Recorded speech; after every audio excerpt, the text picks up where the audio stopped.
I make no secret of how I feel about the sexual revolution and all of the things in our culture that have been born of or mutated from it, might be a more appropriate word.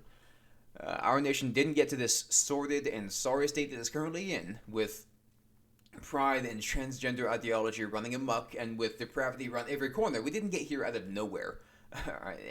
It was a process. Our culture, specifically referring to America, had God from its inception. I mean, God was there at our founding, and that was by design. But just as Israel did so many times before, our culture rejected God. They said, "Get out of our schools, God. Get off of our money, God. Get off of our government buildings, God. Get away from our children, God. We don't want you here, God. We want you invisible, God. Get out of here, God." So said the people who've been running our nation for decades, if not more. So in doing so, our culture turned itself over to a corrupt mind as a whole. We opened the floodgates, as it were, to corruption and all manner of unrighteousness and degradation. In actively casting God from the public consciousness, the people, inevitably, because they will always worship something, turned to worshiping his creation instead, in various ways. The green movements, making an entire ideology and eventually a cult-like religion out of saving the planet, is a great example of this, because without God, people turned to deifying and revering Mother Nature. Have you ever seen one of these Green New Deal activists talking about the planets? I mean, it looks like they are bowing and dancing before a statue of Gaia. I mean, it's remarkable to behold. But, so we should steward God's creation, yes. I mean, treat his plants, his creatures, everything created, treat them well. But we should never make them the object of our reverence. But that is exactly what this segment of the political regime does. They have cast aside God and instead revere his creation, which is the natural state of anybody who casts God aside. And then, of course, there are those who have made a religion out of sex, which has happened before. This is nothing new. There's nothing new under the sun. But the sexual revolution came into being from the decadent minds and influences of people like Alfred Kinsey, Hugh Hefner, both of whom I write about in my book, and one of whom I have an entire YouTube video about. Through the sexual revolution, sex became a focal point, if not the focal point, of our entire society. It's the focus of everything, our entertainment, our movies, our sitcoms, our art, our music. I mean, as long as I have been alive, sex has completely dominated the pop culture, as well as the political landscape. It's all that we've been brought up and trained to think about in this culture. I mean, and I'm more and more convinced that this is entirely intentional. I mean, sex is a great means of control if used improperly. I'm sorry, I don't mean to get off topic, but this thing, sex, was created by God as a wonderful, beautiful thing, and it was designed for a very specific purpose and a very specific context, but it's been twisted into an idol in and of itself, and it's been marketed as just some other form of recreation. I mean, they say that there's no significance to the act, and just as the birds and the bees do it, so should we do it, and we should do it indiscriminately, they'll tell you. And thus, the hookup culture was born, this normalization of casual, promiscuous sex, making the one-night stand the norm, the usual for everyone, rather than the rare exception for the degenerates and the outcasts of society. And the results are as plentiful as they are horrific. I mean, men and women degrade themselves on the regular, casually and regularly. Adolescence has been extended indefinitely. Nobody wants to get married. Nobody wants to mature, grow, have a life. Marriage has been pushed out to the outliers. Nobody wants to make a commitment to another human being. Nobody wants to do life together. And they just want to fool around for as long as they can possibly get away with it. And they're all moving from sex partner to sex partner, from living with boyfriend after boyfriend or girlfriend after girlfriend, further dehumanizing themselves and degrading themselves as they go. Replacement rates in this country have dropped to all-time lows, because nobody is having children. And the few who are being born into broken homes to single parents because marriage and family have been forsaken. And, oh my gosh, porn addiction. Porn addiction affects well over 90% of the men in this country. The U.S. is far and away the biggest porn producer in the world, and furthermore, the biggest consumer. Second place does not even come remotely close. The culture of the hookup, of promiscuity, has tainted men and degraded women. Women have been hit hard by this, no doubt about that. Men who take part in the hookup culture dehumanize them and treat them as objects for their own pleasure. But we can't absolve women of responsibility here. We just can't do it because they take part in this stuff too. The feminists, among many others, have convinced so many women that sex without commitment is somehow liberating. It's not. Okay. Sexual sin, as with any other sin, is enslavement. It's the lie of the serpent of Eden. Okay, he who said, "Ye shall be as gods," but only if you reject God. It's not real. And these women allow themselves to be treated as objects for sexual gratification from men, men who don't want to commit to them or marry them, by the way. And these women just allow this. Why? Because they're dumb. I'm gonna get hate for that. I just know it. But I'm sorry, they're doing a very dumb thing, just giving themselves away, body and soul, to any man who comes along, for nothing, by the way. Ladies, if you're doing this, you could not be doing a dumber thing. I'm sorry. A man who wants to use you for sex is not a real man, for one thing. Let's just start with that premise. And it's certainly not somebody you want to waste your time on, and certainly not one you want to share in the most intimate experience you can possibly share with somebody. The single most intimate experience you can possibly share with somebody. Any man worth his weight in salt is going to commit his life to you first, because he knows that that's what you're worth. His life, his freedom. Ladies, do not give yourselves away for anything less than that. That's what God charges, by the way. That's by his design. If the boy wants the girl, he gives his life to her. Nothing short of that is good enough. Nothing short of that even comes close to good enough. If a man is trying to get you naked, ladies, before he marries you, he doesn't love you. Leave him in the dust. Please, for your own good, leave him behind. Move on with your life. And men, you are supposed to honor the woman. That is your responsibility to her, ordained by God. That's his girl. What right do you have to mistreat her, to dishonor her, to use her as a means of your own pleasure and walk away? You don't have that right. So what's happening to the common men today? It's unfortunately quite clear. They have rejected God completely, and they've been given over to a depraved mind, as Romans 1 warns about. They are no longer capable of thinking as moral men do, because they have chosen the pleasures of the flesh, the trappings of this world, over God, and God honored their decision and turned them over to a corrupt mind, as he has promised to do. And maybe they will be capable of thinking as more men do once they turn their eyes back to him after hitting rock bottom. One can only hope. But in the meantime, their only concern is the 3 G's. The gold, the glory, the girl, the trappings of this world.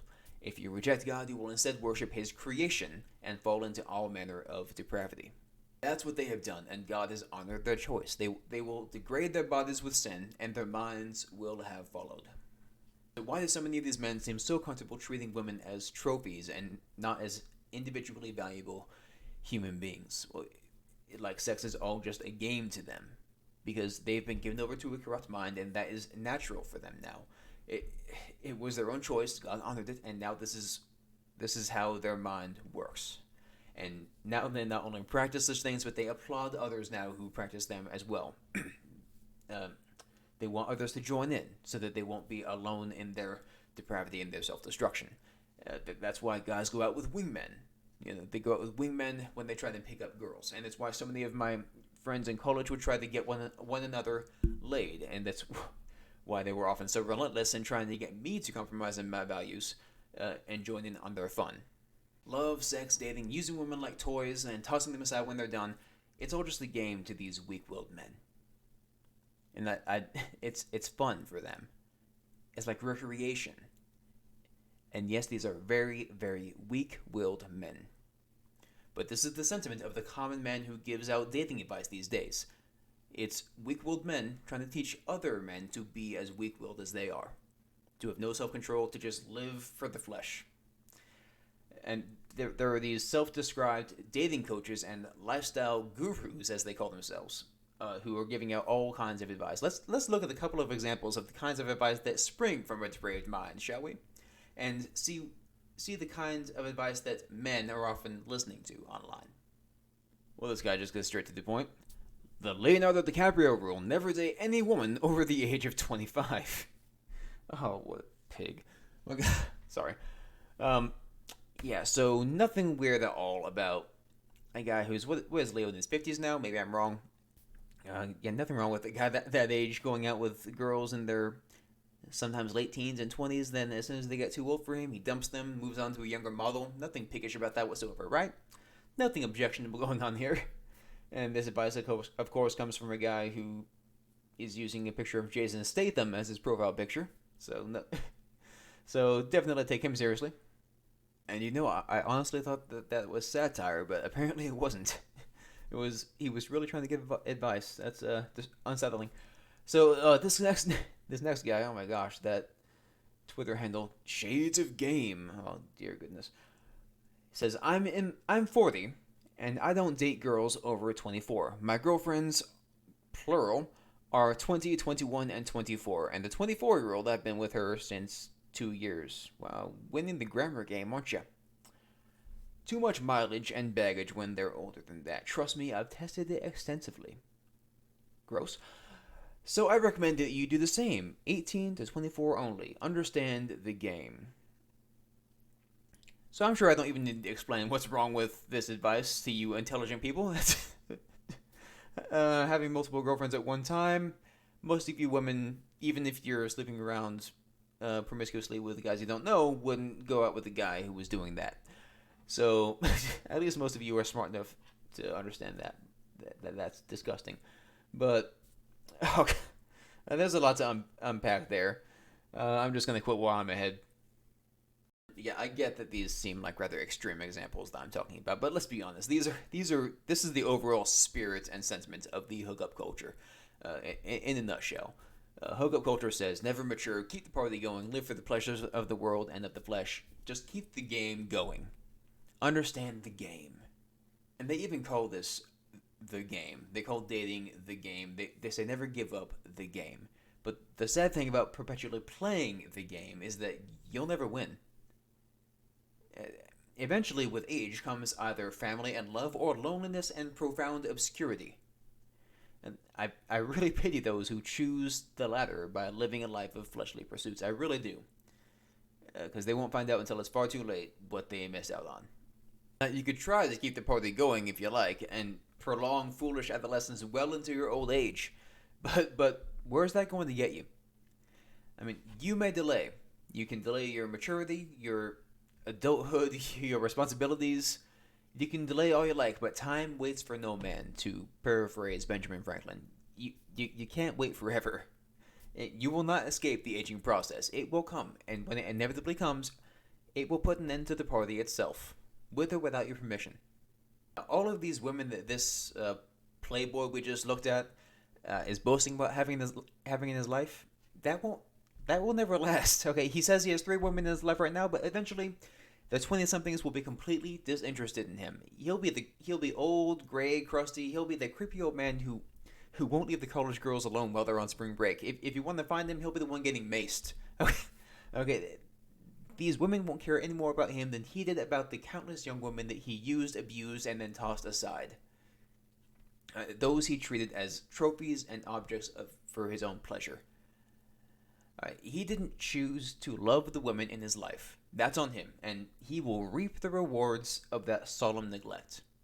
Time passes, age comes, and men like this, who never matured and who made hedonistic pleasures the pursuit of their lives the focus of their existence, they will find themselves sad, lonely, and eventually forgotten. I mean, in their efforts to play the game for as long as possible, they may have obtained some semblance of wealth in their life, and maybe they had some waning fun along the way, but they will ultimately come to the conclusion that they have wasted their lives, because none of it is worth anything in the end. And men like this, who treated life as a party, they will find that they never did anything of substance. Life was a party, but in the end, it meant nothing. The party was meaningless and absolutely fruitless. They chose to have multiple women in their lives whom they treated as concubines, rather than choosing just one woman to be a wife. And their relationships all ended up being superficial and completely lacking in substance. Men like this, who brag about how great their lives are, how many women they slept with, how much money they might have, men who live like this build no legacy. And on the off chance that some of them do, they end up tearing it down by their own efforts. in their later years, they end up having no family, no loved ones. They have no wife to love them or children to care for them. I mean, they die sad and alone in, again, profound obscurity. And that is the promises that the world has to offer. That's all that the world has to offer. If you live for the ways of the world, if you live for the pleasures of the world, if your hope is in the world, in other words, then your hope, your sense of belonging, your sense of meaning, if it exists at all, is just as fragile as your aging body. And it will probably die before even you do. Our hope was never meant to be in this fallen world. Okay? This very temporary world. There's no hope in a temporary world, guys. Our hope is eternal, thank goodness. But our eternal God did give us a blueprint for how to live our lives while we are in this world, because we have to live in it. But even before this world became fallen, before man and woman even sinned, God had the perfect blueprint for how we should live our lives. It's simple. One man plus one woman equals lifelong marriage. Marriage was the very first institution that God created. It is the only legacy we have from the Garden of Eden. Think about that. That's how significant it is. This is the legacy we have from when the world was still perfect. That's marriage for you. Now, obviously, man is sinful, so marriage is hard, but that was God's perfect plan from before man even sinned. Now, go with me here for just a second. Let's take a quick detour down some familiar territory. So, the Bible says, in the beginning, God created the heavens and the earth, right? We know this, you know this. He created the dry land, the earth. He created the expanses of water, the sea. And what did he say when he looked at that? That the Hebrew Bible says that God looked at his creation, what he had just done, and he said, Zetov, it is good. And that wasn't enough. God moved on. He created the vegetation. He created the plants, the trees, the fruits, even turnips for some reason. And he looked at that and he said again, Zetov, it is good. Not necessarily what I would describe turnips as, but I'm not God. And he kept going. God kept creating. He created the birds and the creatures of the sea and of the land. And God looked at what he had just created again. And he said again, Zetov, it is good. Then finally, in his own image, God created man. And he said again, Zetov, it is good. And God looked at his handiwork, everything he had just created from nothing. And he looked at the heaven, earth, plant, animal, man. And he said again, Zetov, it is good. But it is not good that man should be alone. Then God, from the very flesh of man, brought the woman into existence. It was then and only then that the status of God's creation changed. It was no longer Zetov, it is good, but it was now Zetov me'od, it is very good. And then and only then could God halt his act of creation and rest. Now think about this, ladies, and think about it hard. The universe, we're talking about the universe here, was not complete without you. Don't let it go to your head. But with that in mind, if you are dehumanizing yourself, if you are going out with these sleazy men who just want to sleep with you before marriage and you are defiling your own body, I cannot emphasize enough how much you undervalue yourself. Men, I'm talking to you now. God's creation was not complete until man had a woman in his life. One woman for one man. That was his design. God did not give Adam 700 women to go screw around with. No, he gave him one woman. You choose one woman, commit your life to her and she to you. You cherish her, love her, honor her. Okay, and you enjoy her. I mean, sexual pleasure is good. It's not to be avoided. It is by God's design. It's meant that way, but it is to be pursued in the right way. The problem is that everybody else is pursuing it the wrong way, the absolute worst possible way. Look, every way but God's way is destructive. Make no mistake. As I always say, you will never regret waiting for your spouse. But you will always regret not waiting. Marry the girl and enjoy her in the way that God intended. That is God's gift to you for doing things His way. Okay, and the bond that results from doing things the right way is profound. There's nothing like it on this earth. I promise you that. And finally, of course, Don't forget to sire and raise children with the girl. Okay, create a legacy with her. That is a life of substance, something you can actually be content and fulfilled with. That is God's design for man. This institution is the only thing left over from when the world was still perfect. Now, you can play the game all you like and waste your life, along with the countless pieces of yourself that will inevitably be lost when you engage in the promiscuous lifestyle, the self-destructive lifestyle, pursuing an appetite that will never be sated. Alright. Or, alternatively, you could forsake the games of fools and immature lowlives and instead do things the right way, because yes, there is a right way. And you will find that far more satisfying and fulfilling. I promise you that. God knew what he was doing when he designed us and when he established the institution of marriage. Once again, I can't say it enough, this is the first institution that God ever created, and it is the only one to survive the fall. God created marriage. He designed marriage for us while the world was still perfect. This was his perfect design. The only thing that makes it imperfect is us. Okay? Don't waste your life on this frivolous nonsense that the world promises you of earthly, fleshly pleasures and no commitment. Live a life that you will be glad you lived in the end, when it all comes down to it. Not to mention a life that your Father in heaven will be proud of you for having chosen. Right. Respect yourself. Honor all of your prospective partners. Get married, have children, and create a legacy. And of course, God bless you all.